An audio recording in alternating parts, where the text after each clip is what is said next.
స్వామియే శరణమయ్యప్ప శ్రీ భూతనాథ సదానంద సర్వభూత దయాపర రక్షరక్ష మహాభాగో సాత్సభ్యం నమ నమ స్వరిమల అయ్యప్ప స్వామి భక్తులకందరూ కూడా హృదయపూర్వక వందనం. ముందుగా శ్రీ మహాగణపతి దేవతోభ్య నమ. చూసేవంటి వీక్షబంధుకు నమస్కారం.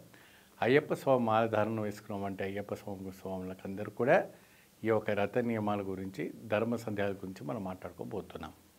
ఈ యొక్క భక్తివన్ ఛానల్లో అద్భుతమైనటువంటి ఒక కార్యక్రమాలు మనకు కొనసాగుతూ ఉంటుంది. ముఖ్యంగా గురుస్వాములకి జ్ఞానోదయం.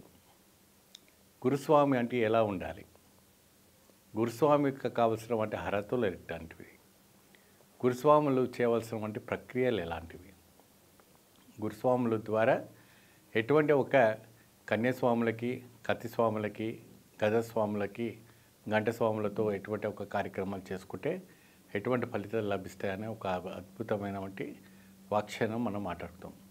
మనకు వచ్చినటువంటి మెసేజ్ ద్వారా ఏంటంటే, కొంత గురుస్వాములు కన్యాస్వామి అనగానే ఆ అబ్బాయితో అనేక రకమైన అంటే స్వామితో అనేక రకమైన పనులు చేయించుకోవడం, కాలు ఒత్తించుకోవడం, ఇల్లు శుభ్రం చేసుకోవడం, బయటికి రామనడం, తన బండిని ఉపయోగించుకోవడం, రకరకాలుగా వారిని చిత్రహింస చేయటం అనేది జరుగుతుంది.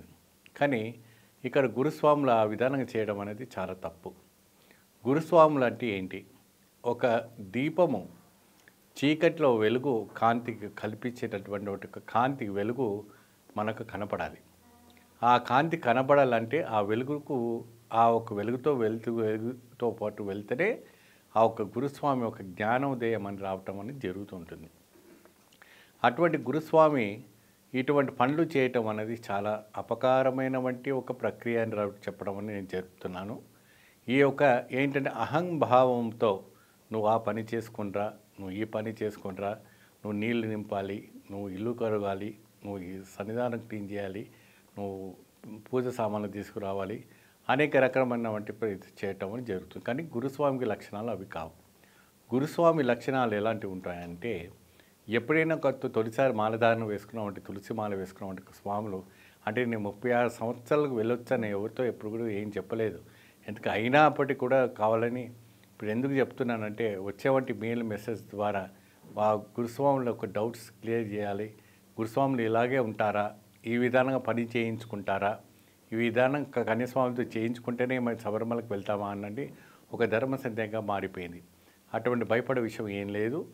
గురుస్వాములు అంటే జ్ఞానోదయం ఇవ్వాలి, వాళ్ళకి సంస్కారం నేర్పాలి, వాళ్ళకి అయ్యప్ప స్వామి నియమాల గురించి చెప్పాలి.